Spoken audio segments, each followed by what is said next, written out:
Boom! Boom! The Three Robbers. Boom! Boom! Boom! Boom! Boom! Boom! Boom!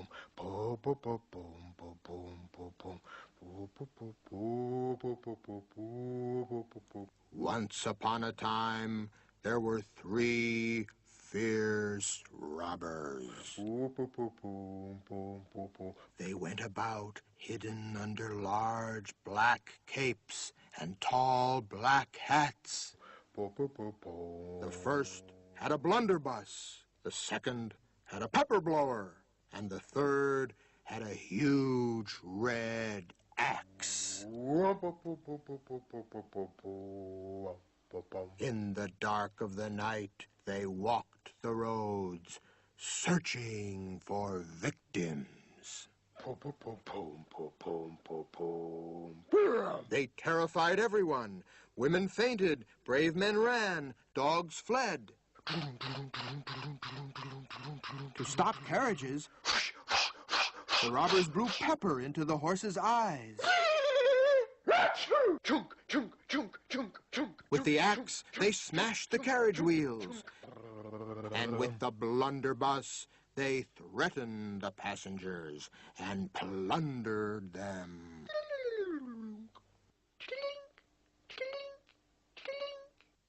Boom, boom, boom, boom, boom, boom, boom, boom, boom, boom, boom, boom, boom, boom, boom.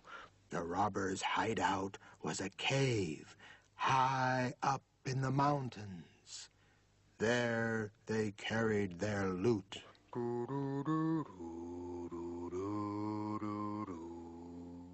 They had trunks full of gold, jewels, money, watches, wedding rings, and precious stones.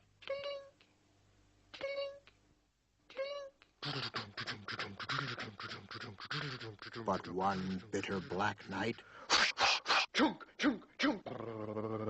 the robbers stopped a carriage that had but one passenger, an orphan named Tiffany.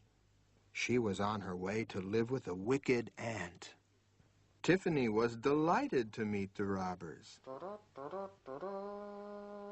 Since there was no treasure but Tiffany, the thieves bundled her in a warm cape and carried her away. They made up a soft bed for her in a corner of the cave, and there she slept.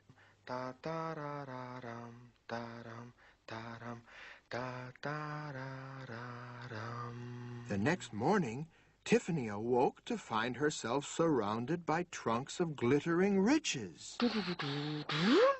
"What's all this for?" she asked. The robbers choked and sputtered. They had never thought of spending their wealth.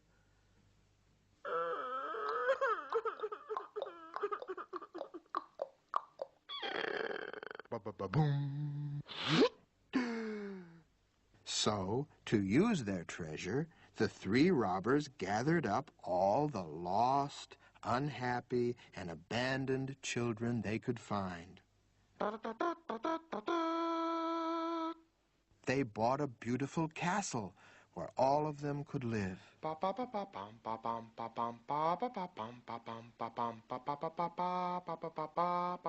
Dressed in red caps and capes, the children moved into their new house.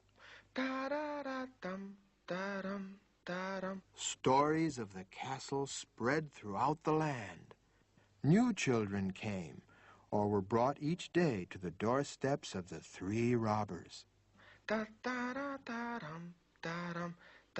children grew until they were old enough to marry.